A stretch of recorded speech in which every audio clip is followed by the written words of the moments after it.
So, we start a new disc today. This is season 2, disc 6, episode 137. And oh my heavens, the episodes actually go in number order this week. Woohoo! 137, 138, 139, 140. We're in Deadlock. And we have a small negative situation. The ship is divided into two parts, and in one part the baby dies, in one part the baby lives. And I'm glad that it's our part that the baby lives, because Naomi becomes an important part of the crew later on.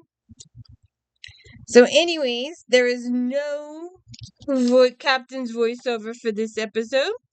Oh, and by the way, welcome to the D. Louise book series. I'm Christina Karras, Tina. This is where we read books, talk about books, no special effects, no theme music, no fancy Smith stuff going on here. And if you could please hit the like and subscribe, I would surely appreciate it. One day in the future, way in the future, maybe I'll hit 1,000 subscribers. This channel will. I'm 100% positive this channel will never be monetized, but I would like the subscribers. To be monetized, you have to have viewing hours, and I will never have the viewing hours, ever. My average viewer is 22 seconds.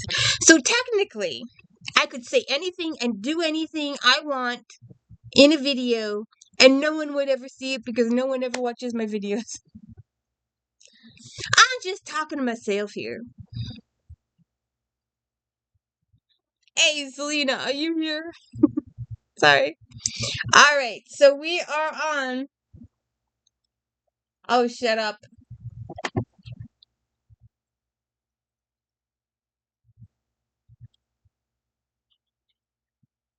Episode 137. And not Naomi. Samantha Wildman, her mom, is in labor. Neelix comes to her and asks her if she would look at the thermal ray in the kitchen.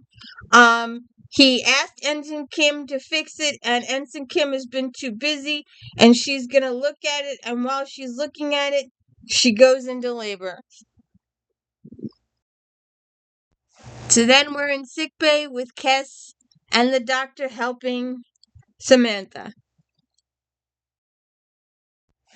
Tom Paris complains that the lady has been in labor for 7 hours. He wants to know how long it takes. And Janeway says, as long as it takes, Mr. Paris. Tuvok says that his third child, his wife, was in labor for 96 hours. Kim says 4 days?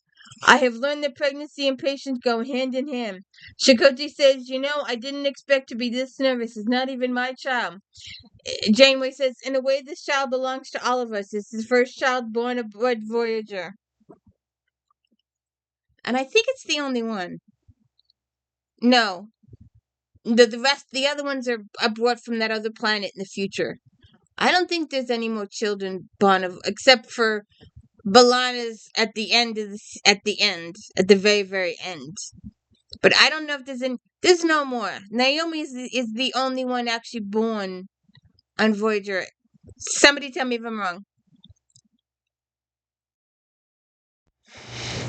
So I think there are many millions of billions of women who would appreciate this.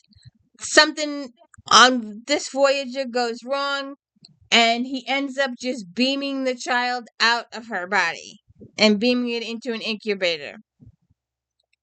So it doesn't. They just avoid all the extra stuff, and they just beamed it out. However, at the same time, they are picking up Vididian ships in their area. So he beamed the baby out and into the incubator. So Tom says we're clearing the Vividian system, and Janeway says take us out of the plasma gist and resume our previous course.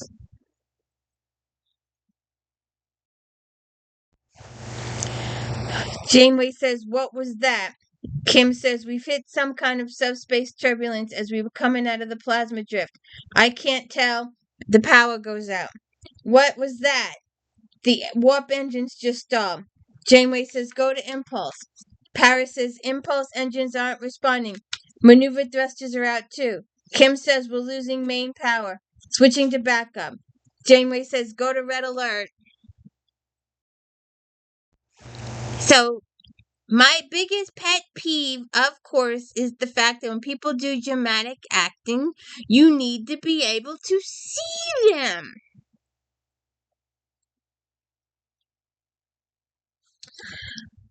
B'Elanna says, our antimatter supply is drained. Captain, I don't know why. The containment fields are in place. It looks like we sprung a leak and she can't find the crack. So B'Elanna says, I can generate protons in the sensor array for a burst every 30 seconds. And then she has one of the people do it. And then there's an explosion. And then Tuvok says, it appeared to be a proton burst. Already? Bridge to Taurus, report. Engineering, respond. Captain, 3 EPS conduits just ruptured in engineering. They took heavy casualties. Again, it would be helpful to be able to see what's going on. But apparently there's a ton of people injured, and all of these people are coming into sickbay, but you can't really see them. I don't know why. You have a dramatic performance. Stuff's going on. It would be helpful to be able to see what's going on. So then stuff goes wrong with the incubator, and there's a coolant leak in the mess hall, and there's more wounded coming in. Right? Here are our wounded being treated. There's difficulties with the baby. B'Elanna says they are proton bursts, but she is not doing the proton burst. The proton bursts are coming from someplace else. Tuvok, the bursts are weakening the structural integrity of the ship. We can't take anymore. There's a hull breach on deck 15, section 29 Alpha. Kim says, Captain, he's working on a way to enhance the portable shield generators. He's going to try and do that. We're treating our wounded. They're walking in the hallway. They're headed to the Jeffrey tube. They can't find out where the proton bursts are coming from. Chakotay says we have enough auxiliary power to magnetize the hull. It might cushion the impact. They work on it. The baby's in trouble, severe trouble. They're working in the Jeffrey tubes. It looks like the baby's gonna perish. Ensign Kim dies. It looks like he falls out of space. B'Elanna is still working on it. Cass disappears, just vanishes, poof. B'Elanna says there might be a spatial rift. Right where she disappeared. Can you determine where it leads? Janeway asks. Torres says, I threw a piece of conduit into the rift and it just vanished. Detected another. Oxygen, nitrogen, atmosphere. Another atmosphere? So there's nitrogen, oxygen, nitrogen, atmosphere. Another atmosphere. Whatever on the other side of the rift, there's air. Maybe Cass is still alive. Get us out of here, Torres. The hull breach is widening. I'm going to evacuate the entire deck. You don't have to tell me twice. Chivek says damage reports are coming in. The hull breach on Deck 15 is widened to include Deck 14, Section 12. There are 632 microfractures along the hull's infrastructure. All primary systems are offline. We are running on emergency power. The antimatter supply has dropped to 18% and continuing to fall. The warp coils in both nacelles are fused and inoperative. Environmental system controls are failing. 15 crew members are seriously injured. 27 others have injuries. The doctor is setting up triage, and the baby died. So, like, the bridge is under fire, and there are explosions everywhere. And all of a sudden, we switch to a clean bridge with nothing wrong. And Janeway turns and sees herself run into the turbo lift. So then our second Voyager says, Ensign Kim scanned the bridge. I just saw myself cross the bridge and enter the turbolift. It was very faint, almost like a ghost image, and I looked like hell. Captain, there was a minor spatial fluctuation on the bridge, but it was only there for a millisecond. Bridge to engineering, B'Elanna, how long until we can use the main sensor array? B'Elanna says another 3 hours. We're only about halfway through the proton burst procedure. See if you can speed up the process. We need the sensors as soon as possible. Torres says, understood. So then she says, Mr. Kim, modify a tricorder to scan for spatial anomalies. Go over every centimeter of this bridge. Examine the sensor logs from our trip through the plasma drift. Look for anything unusual. And she heads to sickbay. On this version of Voyager, the baby's delivered and the baby is fine.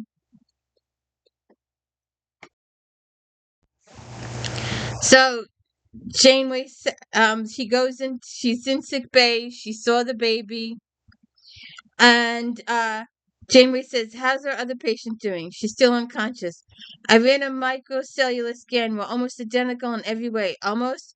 There's a slight phase shift in her DNA. Do you have a theory about where she came from? Not yet, but I intend to find out. Can you wake her? I believe so. The doctor says." So the two Casses are talking to each other. I was running through the corridor with my med kit, Deck 15, and suddenly felt dizzy.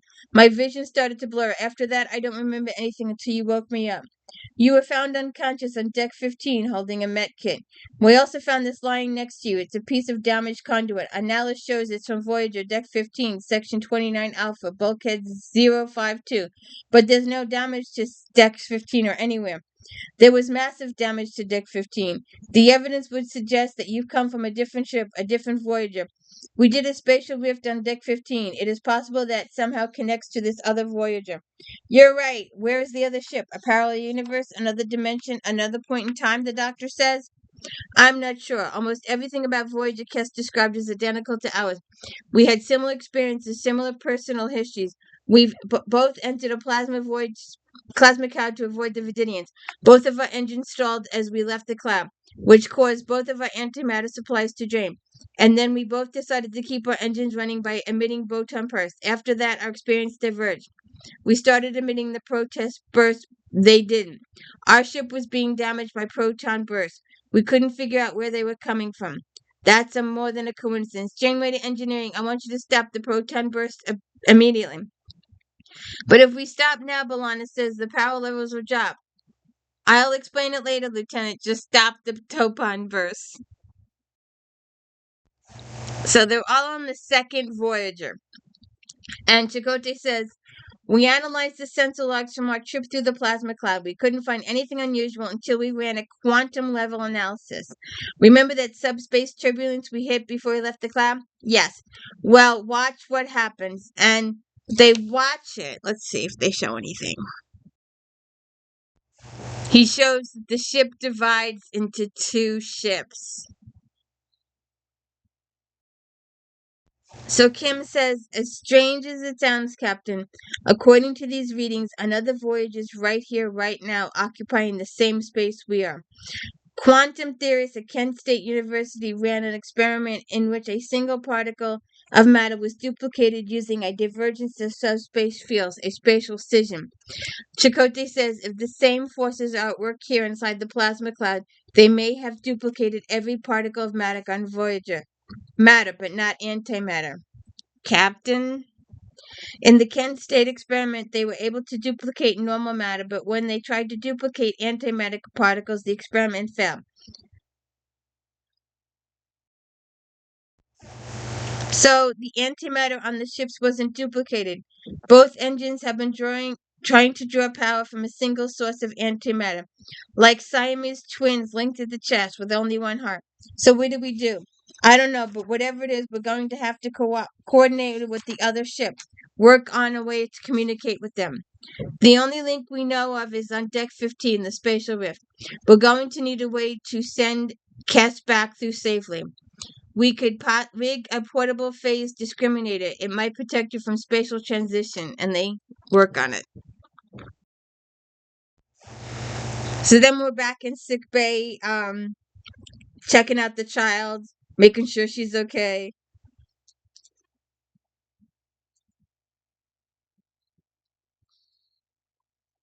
And Kess informs them that when they on her Voyager, the baby died. So it's dramatic effect here. I don't like it. So B'Elanna is telling the captain, it's a little harder to establish a comm link than I thought, Captain. The molecular signature of the second Voyager is slightly out of phase with her own. I can't get a visual, audio, nothing. Have you tried remodulating the comm frequency character? I've 5 times on 47 different frequencies.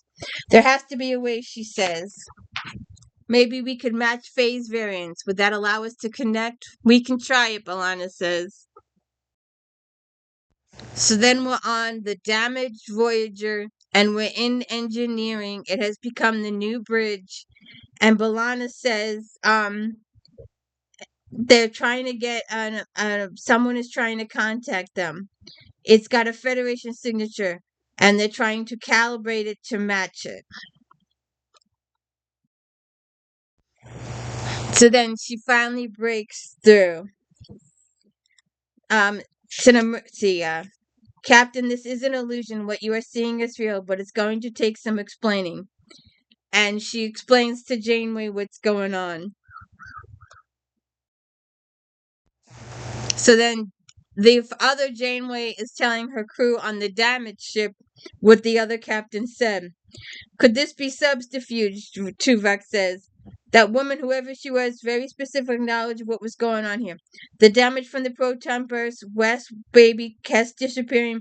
She even knew what I was 12 years old. I walked home in a thunderstorm at 7 kilometers because I lost a tennis match. And her explanation of how the ship was duplicated is certainly plausible. So what do we do about it? My counterpart has suggested we try to merge the two ships, recreate the subspace divergent field we passed through, then depolarize it. Both ships would have descended a massive resonance pulse from their deflected dishes at exactly the same time. Chakotay says we may be able to do that, but we barely have enough power for life support.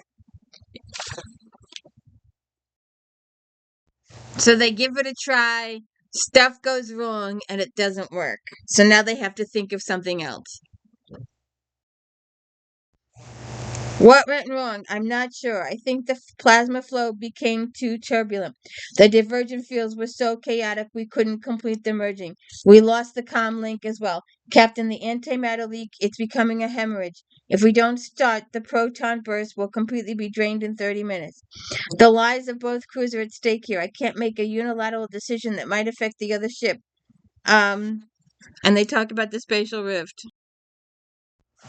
So Kim set her up with this thing on her arm. I missed it, but it's so that she'd be able to travel between both ships, supposedly, like the Doctor's hollow emitter type situation. So our Janeway, or the Janeway from the undamaged ship, goes to the damaged ship and takes Kess back with her. So then the two Janeways have a lengthy discussion about the Kent State experiment, the duplicate atoms. What are our options? Let's try a different tact. Instead of trying to merge the chips, let's try to separate them. Maybe we could divide the antimatter between us. I'm afraid not. We've been studying that theory. B'Elanna tells me that any attempt to disrupt the antimatter will destroy us all. What about evacuating your ship to my ship. It might get a little crowded, but we can manage. We've been studying that theory. My B'Elanna tells me that sending any more than 5 people through the rift would radically alter the atomic balance of the 2 voyages. Would be both destroyed. Captain, I think you should return to your ship and run a meta-analytic analysis. Find the precise phase modulation of your hull. I'll do the same here. Maybe we can find a way to realign the phase disalignment. You're going to self-destruct the ship. What makes you say that? Because that's what I would do if your Voyager were attacked and my Voyager were crippled, my crew wounded or dead. I'd sacrifice my ship to save yours. They think alike. So the one captain says, I've got an idea. Actually, it was yours. It might be possible to realign the phase displacement between us. We don't have time to try that. My plan is the only one that's going to work. Time to accept that. Okay. So then Paris has said, we got a perimeter alert. A vessel is approaching bearing 005 Mark 318. They just dropped out of warp. They're Validian. Oh, good God. More complications. So then the one Janeway talks to the other Janeway. Do you have any weapons? Can you help us? Can you protect us? So then the Validians figure out what's going on. The ship seems to be trapped in some sort of spatial flux. Have they detected us? Yes, but they can't raise shields. And it appears that whatever is happening to them has disrupted their weapon systems. Load a hypothermic charge. Fire. They have fired energy weapons at us, Captain. Help! Brace for impact. But nothing happens. They're like, huh? What happened? The Validian says, we've destroyed their weapons array. Maneuver us to within grappling range. And they attach themselves to Voyager. And Tuvok reports that they're cutting through the hull on deck 5. They are now on Voyager.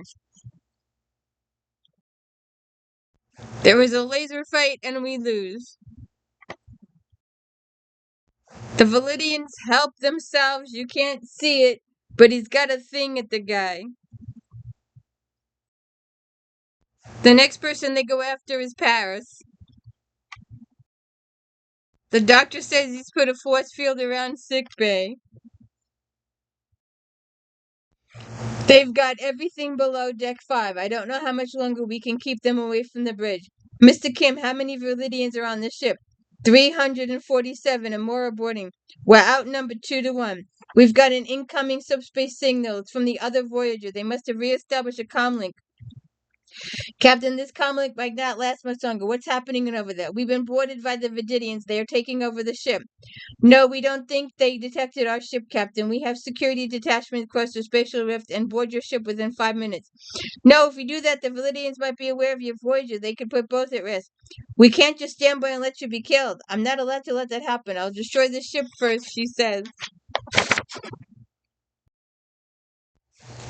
Sure, but there might be something else I can do for you. I'm going to send Harry Kim through the rift with Ensign Wildman's baby. Somehow it's only fair. We'll be waiting for them. Just make me a promise, Catherine. Get your crew home. I will. Harry, you've got 5 minutes. Get the baby. But Captain, move it, Ensign. That's an order. And she sets the order to destroy the ship. Harry King goes to sickbay to get the baby and is in a firefight with the Vididians. The Vididians make it to the bridge. When the self-destruct thing goes boom! The ship is destroyed. Ensign Kim and the baby make it through to the other Voyager. We get a captain's voiceover. Captain's log, stardate 49548.7. There are no signs of any pursuing Validian vessels, and we have resumed a course toward home.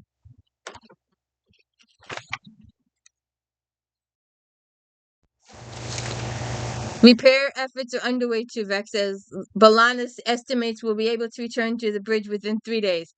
Good. I'm not sure how much longer B'Elanna can tolerate my standing over her shoulder in engineering. Is there something on your mind? I'm curious, Captain, before the Validians attack, when you were in disagreement with the other captain about would I have given the order to self-destruct their ship, I'd gone over that moment 1,000 times in my mind. The truth is, yes, I would have given the order, but I will admit there was a part of me that could see her point of view. One could say that you were both the doubter and the doubted. I do not envy the paradox of logic that you were faced in that situation. Neither did I, neither did she. And Miss Wildman has her daughter back, Naomi, and she's thanking Kim and the doctor for her child. Um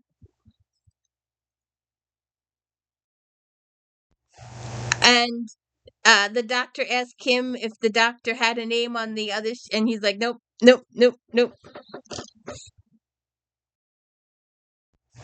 So then Kim and Janeway have a conversation at the end. It's good to have you back, Ensign. Thank you, I think. What's wrong? I'm not sure. I mean, isn't really my ship, and you're not really my captain, and yet you are, and there's no difference. I know there's a difference, or is there? It's a little weird. Mr. Kim, we're Starfleet officers. Weirdest part of the job.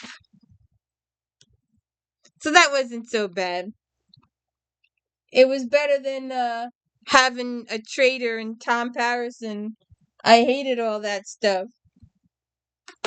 But so next week we're gonna do Innocence. So please stay tuned. Don't forget. If then later this afternoon we got some interesting things coming up. We got JD Rob's character spoilization this year. If you do in-depth Louise book series, you'll get the reviews, and then you'll get all the separate videos on character spoilerizations. Sunday is unboxing. Monday is Flashback Monday. We're getting close. The past is meeting the present. So if anybody has ideas, please leave them in the comments on the Flashback Monday page, of course, not this one. And my daily book reviews. And we are doing at 7:45 every night on the Daily Louise Book Series channel. We are talking about a chapter in Diana Yamas is written in my own heart's blood. So please check that out too. Have a good one.